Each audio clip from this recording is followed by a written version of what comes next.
గురువుగారు, వారాహి నవరాత్రుల సందర్భంగా మూడవ రోజు అమ్మవారు ఏ రూపంలో దర్శనమిస్తారంటారు? అలాగే ఏ రంగు వస్త్రాలు మరియు నైవేద్యాలు సమర్పించాలంటారు? ఆషాఢ శుక్ల పాడ్యం మొదలుపెట్టాం. పాడ్యం అయిపోయింది మొదటి రోజు, రెండో రోజు విధి అయిపోయింది. ఇప్పుడు తదియలోకి వచ్చాం. ఈ తదియ రోజున మనము చక్కగా అమ్మవారికి ఏం చేస్తాము, కొత్తగా కలశం ఏం మార్చం. పసుపు కొమ్మల దండలు ఆల్రెడీ వేసాం. ఇప్పుడు ఆ తమలపాకులో కొత్త పసుపు కొమ్మలు అక్కడ పెట్టచ్చు, ఎండు ఖర్జూరము అదేను. లేదా దండ కింద కట్టేస్తామంటే వేయండి. కలశంలో అదంతా ఊడిపోకుండా గుడ్డ అది పడిపోకుండా చూసుకొని జాగ్రత్తగా వేయండి. మళ్ళీ కాటన్ తీసేస్తాము, దూదే తీసేసి దీపారాధనకి దీపారాధనకి తీసేసి చక్కగా నువ్వుల నూనె కానీ ఆవాల నూనె కానీ నెయ్యి కానీ వేసుకోవచ్చు. నువ్వుల నూనెను ఆవాల నూనె నువ్వుల నూనె నెయ్యి కామన్, ఈ రెండు. ఇక ఎక్స్ట్రా పండితులు ఎక్కువైపోయారు కాబట్టి నవమూలిక తైలాలు, ఎర్రని ఒత్తులు, నల్లని ఒత్తులు ఏం వేయకూడదు, తెల్ల ఒత్తులు.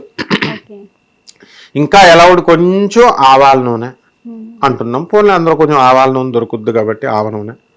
పోనీ ఆమదం శత్రుపీడ కోసం అన్నారు. పోనీ ఆమదం కొంచెం చీపు, పర్వాలేదు, శత్రుపీడ పోతుంది ఆమదం చేస్తే. నవమూలిక తైలం ఒక 1000 రూపాయలు చెప్తారు, మళ్ళీ అందులో ఒరిజినల్ అంటారు, ఇదంటారు. ముందు ఎంతంత ఆర్భాటాలు అవసరం లేదనమాట అమ్మవారికి. ఏ నూనెతో చేసినా సేమ్ ఫలితం, అది గుర్తుపెట్టుకోవాలి. ఇక్కడ దాన ధర్మాలు చేయాలి. దాన ధర్మాలు సాధువులకి, వికలాంగులకి, పేదవారికి, తర్వాత అవసరంలో ఉన్నటువంటి వాళ్ళకి దాన ధర్మాలు. పేద, వికలాంగ, తర్వాత అనాథ, సాధువులకి దాన ధర్మాలు చేసుకోవాలి. ఇది మర్చిపోకూడదు. ఇక పూజా పద్ధతి దగ్గరికి వచ్చేసరికి కుంకుమార్చన చేస్తాం వారాహి అమ్మవారికి. ఓం వారాహ్యై నమః, ఓం గ్లౌం వారాహ్యై నమః, అది అలాగన్నా పర్లేదు, గ్లౌం బీజంతోనైనా. ఓం గ్లౌం నమః, ఉత్తి గ్లౌం బీజానికన్నా చేయొచ్చు. చేస్తూ ఆ అమ్మవారి కలశం దగ్గర శుభ్రంగా ఈ యొక్క తమలపాకులో వినాయకుడిని తయారు చేసుకొని అక్కడ పెట్టుకొని, ఆ రోజు పుష్పాలు ఈ సీజన్లో ఏ చెట్లు దొరికితే ఆ చెట్లు, మనం గన్నేరు, తర్వాత మల్లెపూలు, కనకాంబరాలు, ఏ పుష్పాలు అయితే ఆ పుష్పాలు.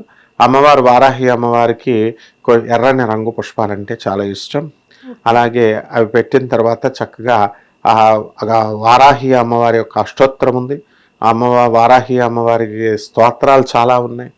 ఇవన్నీ చేసిన తర్వాత చక్కగా మనం పులిహార అయిపోయింది. తర్వాత మూడో రోజున దద్దోజనం.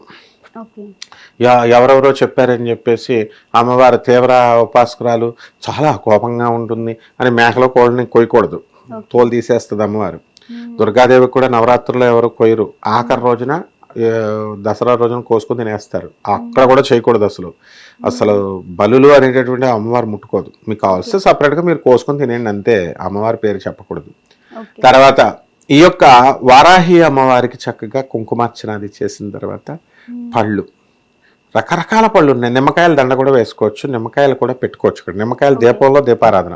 మళ్ళీ నిమ్మకాయ దీపాలు దేవాలయంలోనే చేయవలను, ఇంట్లో చేయరాదు. ఈ పండితులు వచ్చేసి శాస్త్రాలు చెప్పేస్తున్నారు. ఇలాంటి ఏమి కుదరదు, తోలు తీసేస్తుంది. ఒక మహానుభావుడు చెప్పేవాడు, ఏమండి వారాహి అమ్మవారు తల్లి కాదు పినతల్లి, పినతల్లి తల్లిలా చూస్తున్నాయంటే అసలు ఆ పోలికలు అసలు అలాంటివి చెప్పకూడదు అనమాట. తీవ్ర సాధన పోనీ వాళ్ళు ఏమైనా వారాహి అమ్మవారు తీవ్ర సాధన చేశారా, పోనీ వాళ్ళకి ఏమైనా తెలుసా, సాధన చేసి చెయ్యొద్దు అని చెప్పాలి. అంటే ఇక్కడ డివైడ్ అయిపోయింది అనమాట. ఇదివరకు కాలంలో ఇప్పుడు తగ్గినలే.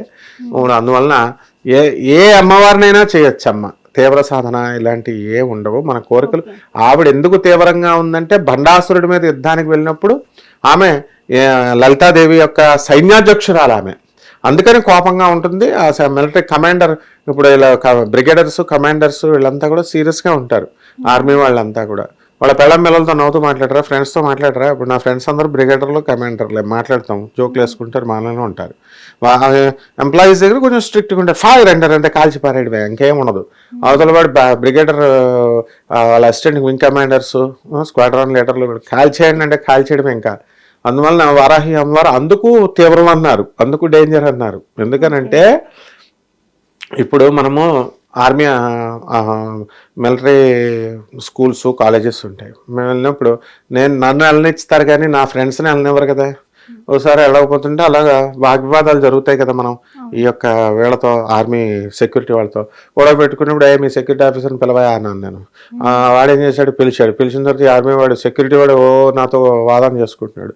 వాళ్ళు పిలిస్తే మహేష్ శర్మ సార్ వచ్చారు, నా ఫ్రెండ్ ఆయన కమాండరు, టర్నన్ sir command air force station Begumpet లోపలికి అంటే నన్ను తీసుకెళ్లారు. అప్పుడు మహేష్ శర్మ సార్ అని ఆయన వింగ్ కమాండర్, ఆయన ఏమన్నారు, ఏ మూర్తి వాళ్ళు గన్నులు పట్టుకుని ఉంటారు, వాళ్ళు 4th క్లాస్ ఎంప్లాయీస్, వాళ్ళు బుర్ర పనిచేయదు, కాల్చేస్తే ఏం చేస్తాం, అందువల్ల ఎప్పుడు కూడా దెబ్బలాట్లు పెట్టుకోకూడదు, మనం ఆర్గ్యుమెంట్ పెద్ద గొప్ప అనుకుంటాం కదా, కాల్చేస్తారు వాళ్ళు, ఎందువలన వాళ్ళకి బుర్ర పనిచేయదు. వారాహి వాళ్ళ కమాండర్ ఆదేశమే వాళ్ళకి మెయిన్. యుద్ధరంగంలో ఉన్నటువంటి వారాహి అమ్మవారి గురించి చెడ్డగా చెప్పారనుకో ఏసే అంటదంతే. చెప్పిన వాళ్ళని అమ్మవారిని పూజ చేయకూడదు, తీవ్ర సాధన అమ్మవారు అని తెలిసి తెలియంది చేశారనుకో వేసారేంటి అంటది అంతే అమ్మవారు, వాళ్ళు వేసేస్తారు. కాబట్టి ఎట్టి పరిస్థితుల్లో కూడా తెలియనటువంటి ఉపాసనల గురించి మాకు తెలియదు అని అంటారు. ఇప్పుడు మా గురువుగారు గరికపాటి నరసింహారావు గారు, చాగంటి గారు, వీళ్ళందరూ ఉన్నారు పాపం. వాళ్ళు ఇలాంటి టాపిక్స్ వీళ్ళు చేయొచ్చు వీళ్ళు చేయకూడదు ఏం చెప్పరు, మామూలుగా చెప్పుకెళ్ళిపోతారు. లలితా సహస్రనామాలతో కూడా చేసుకోవచ్చు అమ్మవారికి.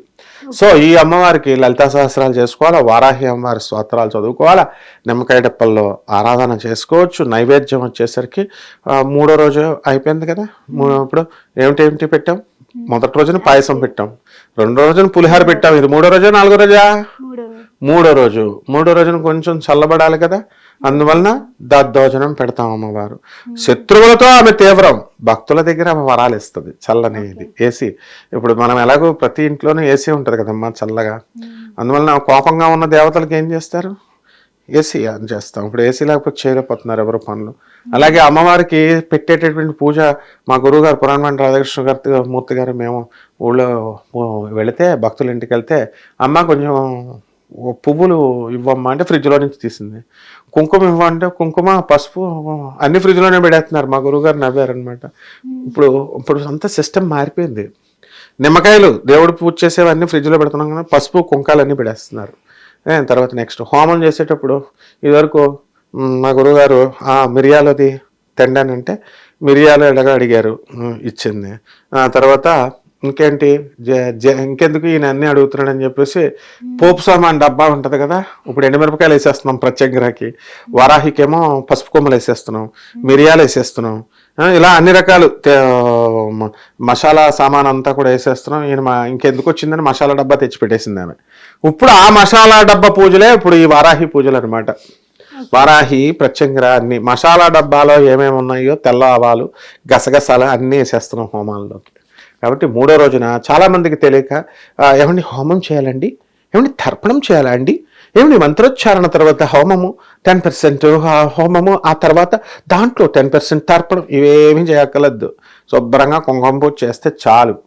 తర్వాత అక్కడ తర్పణాలు నీకు అంతకీ చేయాలనుకుంటే పాలు తమలపాకుతో ఓం వారాహి అని వాడవచ్చు. హోమాలకు డబ్బులు అంత ఖర్చు పెట్టుకోవాల్సిన అవసరం లేదు. ఎవరెవరో హోమాలు చేసేయండి, మీకు ఇంద్ర పదవి వచ్చేస్తుంది, లేకపోతే సీఎం పదవి వచ్చేస్తుంది, ముందు నువ్వు చేసి నువ్వు సీఎం అయిన తర్వాత నాకు చెప్పమనండి, మేము చేసేస్తాం మీకు సీఎం, మేము చేసేస్తాం మీకు మీ అదృష్టాలని ముందు ఆడే అదృష్టాలు మార్చుకోమనండి. ఆ రోజు సాయంత్రం వాడు పెళ్ళం తంతుంది చెప్పేవాడు పెళ్ళం, అది ముందు నువ్వు తనకుండా చూసుకోరా నాయన అని చెప్పండి. అంటే కమర్షియల్ అయిపోయింది కాబట్టి ఇంత విడదీసి చెప్పాల్సి వస్తుంది. అమ్మవారిని దూరం చేసే ఈ విధానాలు చెప్పకూడదు. కాబట్టి చక్కగా మీరు చక్కగా అమ్మవారికి ఇంట్లోనే కుంకుమార్చన చేసుకుని హారతి ఇచ్చుకోవడం. మళ్ళీ హారతిలో కూడా కొత్తగా పెట్టేశారు, నంది హారతి, సింహహారతి, చంద్రహారతి, ఈ రకరకాల హారతులు.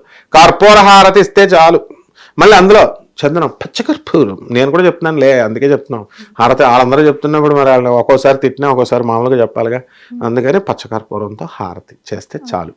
వాళ్ళు ఏదో ఆ గుళ్ళల్లో వాళ్ళు అట్రాక్ట్ చేసుకోవడం కోసం ఈ సామాన్ కొంటారు, ఒక 1000 రూపాయల సామాన్. నంది హారతి, సింహారతి, కొబ్బరికాయ హారతి, అట్రాక్షన్ ఉండాలని కొబ్బరికాయ హారతి. వీళ్ళు కూడా అవి చూసి జనం పోగొడుపుతారు, ఎన్ని హారతులు ఇచ్చేసారండి, నక్షత్ర హారతి ఇన్ని. అది గుడి కాబట్టి అలాగే అట్రాక్ట్ చేస్తాం, డెకరేషన్ అంతా. అవన్నీ అవసరం లేదు, ఇంట్లో మామూలు హారతి ఇచ్చి మనం చేసుకుంటే సరిపోతుంది. ధన్యవాదాలమ్మా. హిట్ టీవీ యాప్, ఇందులో short news, live news, entertainment shows, movies, digital magazines తో పాటు మీ జిల్లా వార్తలను కూడా ఫ్రీగా చూడొచ్చు. ఇంకెందుకు ఆలస్యం, వెంటనే హిట్ టీవీ యాప్ ని డౌన్లోడ్ చేసుకుని ఫ్రీగా ఎంటర్టైన్మెంట్ పొందండి. Hit TV app. Hit TV app please download Hit TV app. Hit TV యాప్ని ఫ్రీగా డౌన్లోడ్ చేసుకొని ఎంజాయ్ చేయండి. మీకు నచ్చిన ఎంటర్టైన్మెంట్ కోసం హిట్ టీవీ యాప్ ని ఫ్రీగా డౌన్లోడ్ చేసుకుని ఎంజాయ్ చేయండి. హిట్ టీవీ యాప్ని డౌన్లోడ్ చేసుకుని ఆస్వాదించండి, ఆశీర్వదించండి. ఇంతమంది సెలబ్రిటీలు హిట్ టీవీ యాప్ ని డౌన్లోడ్ చేసుకోండి అని చెప్తున్నారంటే ఎంత మంచి యాప్ ఆలోచించండి. అమెరికా అమెరికా అమెరికా అమెరికాలో చదవాలనుకునే వాళ్ళకి విశ్వసనీయమైన పేరు మన శౌర్య కన్సల్టెన్సీ. UK లో 1 year masters. UK లో 1 year masters. 2 years work permit up to 5 years visa. Contact Saurya Consultancy. Contact 89851 89851.